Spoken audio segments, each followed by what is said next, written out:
खूनी दुल्हन। आरती और विकास अपने माँ बाप के साथ दिल्ली में रहते हैं। जर्नलिस्ट होने की वजह से विकास को बहुत बार काम के लिए देर रात तक ऑफिस में रहना पड़ता है, जिस पर ज्यादातर आरती जाग कर उसका इंतजार करती रहती है। इसी तरह एक रात आरती विकास का इंतजार करते हुए घर की बालकनी में खड़ी होती है। इनकी जॉब तो जैसे मेरी सौतन बन गई है। मुझसे ज्यादा उसी के साथ टाइम स्पेंड करते हैं और हम यहाँ इंतजार करते हुए मर जाएं। अपने आप से ये सब बोलते हुए आरती की नजर मोहल्ले के कोने वाले घर पर पड़ती है, जिसके लाइट्स ऑन देखकर वो हैरान रह जाती है। ये इस घर की लाइट्स कैसे ऑन हो सकती हैं?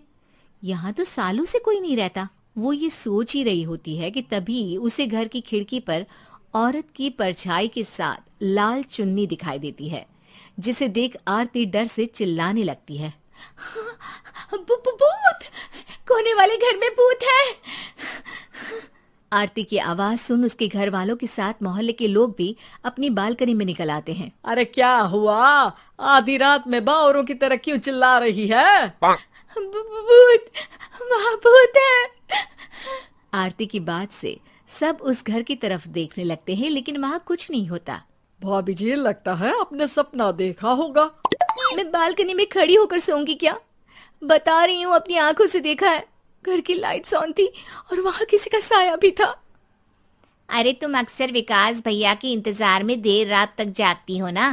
क्या पता नींद पूरी नहीं होने की वजह से कोई भ्रम हुआ हो। मोहल्ले के सब लोग और आरती के सास ससुर उसे समझा ही रहे होते हैं कि अचानक उसी घर से किसी औरत के गाने की आवाज सुनाई देती है। आजा ओ मेरे प्रियतम, आजा। आवाज सुन सब हैरानी और कंफ्यूजन से उस घर की तरफ देखने लगते हैं कि तभी उन्हें लाल जोड़े में औरत का साया वहां दिखता है, जिसे देख पूरा मोहल्ला सकते में आ जाता है। अरे ये तो कोई दुल्हन है। अरे नहीं नहीं, भूत नहीं है। अरे फिर तो पक्का तेरी दुल्हन है। अरे नहीं नहीं, वो तो मायके गई है। हद है, पहले इससे निपट ले, बाद में इस पर डिस्कशन कर लेना। बड़ा भ्रम बोल रहे थे ना, अब फटी ना सबकी। और नहीं नहीं, मैं किसी से नहीं डरता भाभी जी। भूत जैसा कुछ नहीं होता। या तो इस घर के मालिक यहाँ आ गए हैं, या फिर किसी ने खाली घर देख कर कब्जा कर लिया है। हमें वहां जाकर देखना चाहिए। बात में लॉजिक मानकर सब बाहर इकट्ठा हो जाते हैं कि तभी विकास भी वहां पहुंच जाता है। क्या बात है? इतनी रात को पूरा मोहल्ला यहाँ कैसे? भूतिया दुल्हन की वजह से। क्या तुम्हारे अलावा भी कोई दुल्हन भूतिया हो सकती है? इस भूतनी का किस्सा निपटने दो, फिर तुम्हें अपनी भूतनी दिखाती हूँ। अब सारे लोग मिलकर विकास को पूरी बात बताते हैं, जिसे सुन वो भी उनके साथ जाने के लिए तैयार हो जाता है। जिसके बाद वो सब डरते हुए उस घर के सामने जाकर खड़े हो जाते हैं। तुम सब यहीं रुको, मैं अंदर जाता हूँ। अकेले जाओगे? अरे नहीं नहीं, आप सबकी नकली भूतनी भी तो होगी ना मेरे साथ।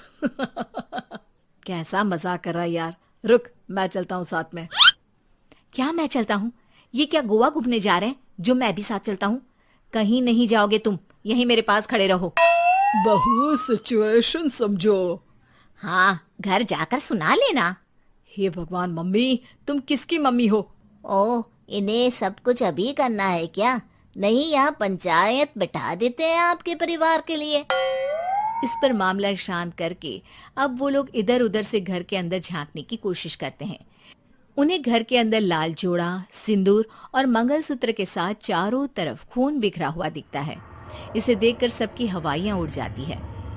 भाई ये सब क्या है? अब तो मुझे भी डर लग रहा है। आ गए मरने, अब तुम्हें मुझसे कौन बचाएगा? उस नजारे के साथ सोने पर सुहागे की तरफ भूतनी की आवाज सुन वो सब तुरंत वहां से भाग खड़े होते हैं। ये सब क्या था? अब हम क्या करेंगे? हमारे मोहल्ले में भूतनी आ गई जो सबको मारना चाहती है।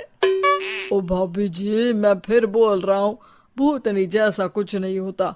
मुझे तो पक्का यकीन है कि यहाँ किसी गलत इंसान ने गलत काम करने के लिए कब्जा कर लिया है और लोगों को घर से दूर रखने के लिए ये सब कर रहा है। तुम इतने यकीन के साथ कैसे बोल सकते हो? फिल्मों में ऐसे ही तो दिखाते हैं। हे भगवान, ये फिल्म नहीं, ये रियल लाइफ है। हमें शांति से कुछ सोचना चाहिए। सब हमारे घर चलो। सब आरती के घर में इकट्ठा हो जाते हैं। रात भर आधी नींद और बिल्कुल ना चल रहे दिमाग के साथ सब सॉल्यूशन सोचने की बहुत कोशिश करते हैं, लेकिन कुछ नहीं होता। इसी तरह सुबह हो जाती है। ऐसे कोई भी उपाय नहीं निकलेगा। सब पूरी रात के थके हुए हैं। घर जाओ, थोड़ा आराम कर, फ्रेश होकर फिर आ जाना। उसके बाद सोचते हैं कुछ। डरे सहमे लोग जैसे ही अपने घर जाने लगते हैं, तभी विकास को उस घर में कोई हरकत नजर आती है, जिस पर वो किसी को कुछ बताए बिना चुपचाप वहां पहुंच जाता है और कुछ देर बाद घर आकर सबको दोबारा इकट्ठा कर उस घर के पीछे वाले खिड़की पर ले जाता है। विकास, क्या खेल लगा रखा है? ये कोई मजाक नहीं है। वही तो, मजाक नहीं, बहुत बड़ा मजाक है। अंदर देखो। जैसे ही सब उस खिड़की से अंदर देखते हैं तो उनकी आंखें खुली की खुली रह जाती है। मूवी की शूटिंग!